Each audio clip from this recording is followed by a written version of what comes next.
Uncover the clues. Unleash the emotions. Unravel a medical mystery. Next on Mystery ER. Grace Mitchell's body is under attack from a mysterious illness that's left her paralyzed from the waist down. It just came out of nowhere. As her illness escalates, doctors try to make sense of her conflicting symptoms.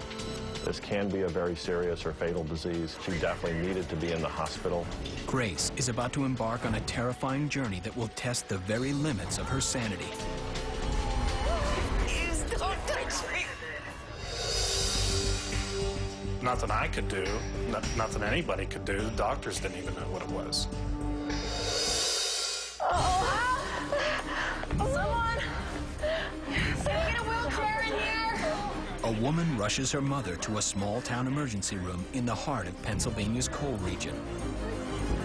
52-year-old Grace Mitchell's legs hang uselessly. Paralyzed from the waist down, she suddenly lost all control of the lower half of her body. She was weak quite severely in her legs, and she was losing control of controlling her bowel and bladder. How did this happen? It began in the early hours of the morning.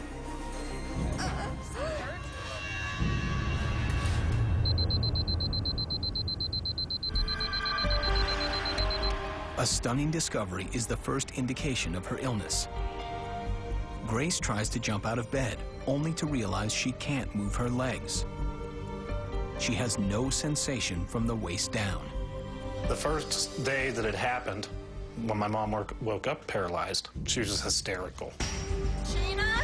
Grace's oldest daughter is the first to respond to her mother's cries. I can't move my legs. She clearly needs a doctor, but Grace is focused on the day ahead and refuses to accept her condition. I have to get to work, though. The commotion draws Chloe, Mom? Grace's youngest, to the room. I was 14 years old when my mom found out she was paralyzed. She really didn't want me to know what was happening. The girls can't help but wonder what's wrong with their mom.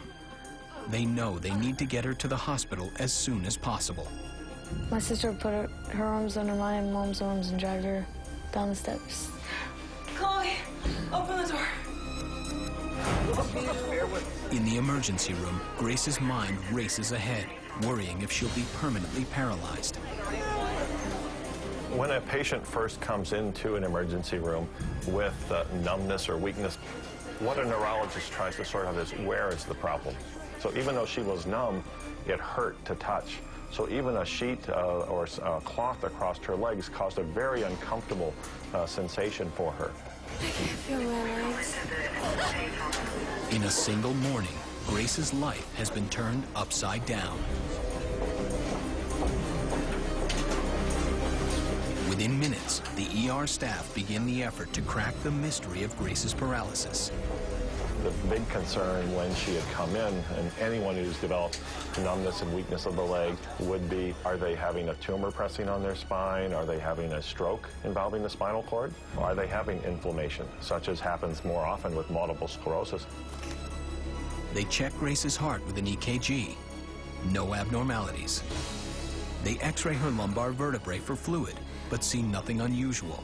A stroke is ruled out because the paralysis is present on both sides of her body. There's nothing to see. There's no bleeding, there's no swelling, there's no redness. Despite extensive blood tests and diagnostic imaging of her spine, the ER staff are unable to identify a physical cause for her symptoms. Consequently, they begin to wonder if there may be some other explanation, such as stress.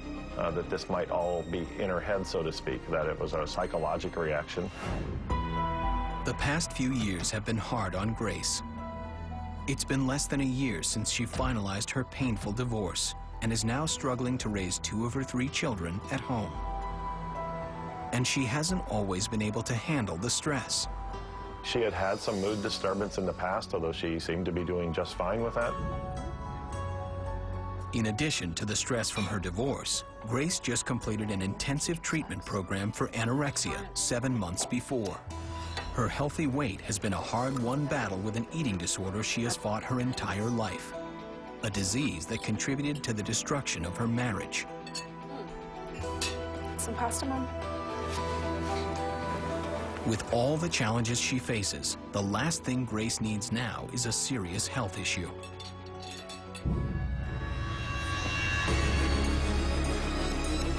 Could her lifelong struggle with anorexia somehow be affecting her nervous system? Grace Mitchell has a history of depression and anorexia. Now, she is inexplicably paralyzed, unable to control even her bladder or bowel. When I found out that this had happened and she was paralyzed, it was just shocking. Test after test, the doctors are unable to find a physical explanation for her illness. Could Grace's sickness be a desperate cry for help? I didn't know what to think. No one did. Just clueless. Grace Mitchell is paralyzed from the waist down, unable to control even her most basic bodily functions. How are you today? The doctors at the emergency room have run a full panel of tests, including spinal x-rays, a complete blood count, and antibody assays to look for bacteria and viruses. They have found nothing. Finding no physical basis for her paralysis, doctors now make a new conjecture. They thought at first that it might be stress-related, and I guess things like that can happen when you get overly stressed. We've concluded you have what is called conversion disorder. The diagnosis? Conversion disorder, a rare mental disturbance where the patient unconsciously converts her extreme emotions into physical symptoms.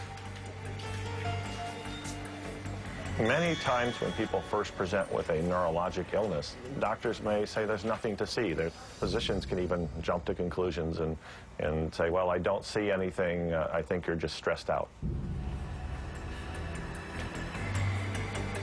I thought the conversion disorder could be a possibility because she's maybe a little high-strung. She's so active and so worried all the time, anxious all the time, you know, about doing the next thing. It's all in my head. Mother and daughter return home exhausted but hopeful. Water? Yeah, that would be nice. For Grace, the diagnosis comes as a kind of relief. Like her eating disorder, it's something she feels she has the power to conquer. With diligent psychotherapy, she could overcome it and go on to live a normal life. Thank you. I'm putting it right here.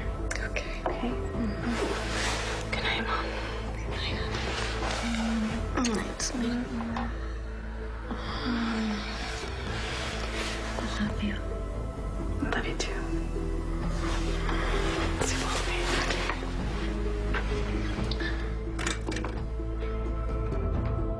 But despite Grace's positive outlook, the real illness that is ravaging her body has not yet run its course.